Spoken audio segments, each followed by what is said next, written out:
ఈరోజు BRS party Armoor పట్టణ శాఖ ఆధ్వర్యంలో మాజీ ముఖ్యమంత్రి అయిన కల్వకుంట్ల చంద్రశేఖర్ గారి ఆదేశానుసారం మరి ఆర్మూర్ మాజీ ఎమ్మెల్యే జీవనన్న ఆదేశానుసారం ఈరోజు మరి ప్రభుత్వ ఆసుపత్రిలో తెలంగాణ ఆయుర్వేద దినం సందర్భంగా ఇది రెండో రోజు మరి జూన్ 2న మరి ఎందరో త్యాగఫలమే ఈ తెలంగాణ.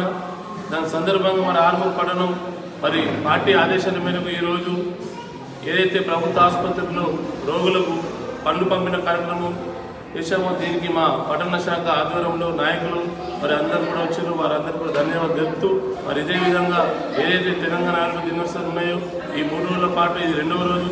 రేపు కూడా మరి జాతీయ జెండాతో పాటు మరి పార్టీ జెండా కూడా రేపు ఆవిష్కరిస్తాము. జై తెలంగాణ. ఈరోజు బీఆర్ఎస్ ఆర్మూర్ పట్టణ కమిటీ ఆధ్వర్యంలో ప్రభుత్వ ఆసుపత్రిలో తెలంగాణ ఆయుర్వేద దినోత్సవం సందర్భంగా పండ్ల పంపిణీ రోగులకు పండ్ల పంపిణీ చేయడం జరిగింది. ఈరోజు ఆనాటి కేసీఆర్ గారి కృషే ఈనాటి తెలంగాణని ఈరోజు మనం గుర్తు చేసుకోవడం అవసరం ఉంది.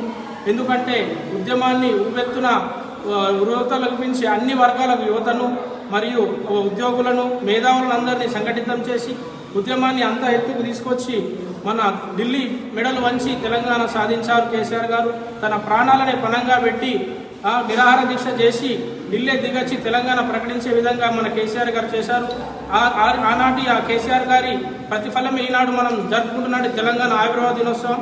దీన్ని తెలంగాణ ప్రజలందరికీ ఆయుర్వేద దినోత్సవ శుభాకాంక్షలు తెలుపుతూ మరియు ఇంకొక చిన్న విషయం ఏంటంటే ఆనాడు ఈనాడున్న కాంగ్రెస్ ముఖ్యమంత్రి గారు ఆనాడు ఏమన్నారు, సోనియా గాంధీ గారిని బలిదేవత అని అన్నారు. ఎందుకు అన్నారంటే ఆ రోజున ప్రభుత్వం ఎందరో తెలంగాణ బిడ్డలు ఆత్మ బలిదానాలు చేసుకునే విధంగా వాళ్ళు చేశారు. ఎందుకంటే ఎన్నో ప్రాణాలు పోతున్నా కానీ చూసి వాళ్ళు ఆనాడు తెలంగాణ ఇవ్వకుండా మనల్ని బాధపడిన క్షణాలను కూడా ఈరోజు గుర్తు చేసుకునే అవసరం ఎంతైనా ఉంది.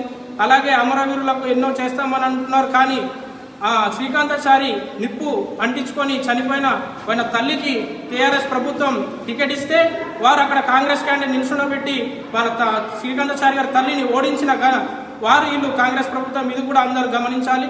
వారు చేస్తున్నటువంటిది చూస్తున్నాం. ఇప్పుడు వచ్చింది ప్రభుత్వం ఏం చేస్తున్నారు, కరువు నుంచి మన కేసీఆర్ గారు ప్రకృతి మంచిగా పచ్చదనంగా చేసినటువంటి దాన్ని మళ్ళీ కరువుగా తీసుకొస్తున్నారు తప్ప ఎలాంటి అద్భుతం చేయలేరు.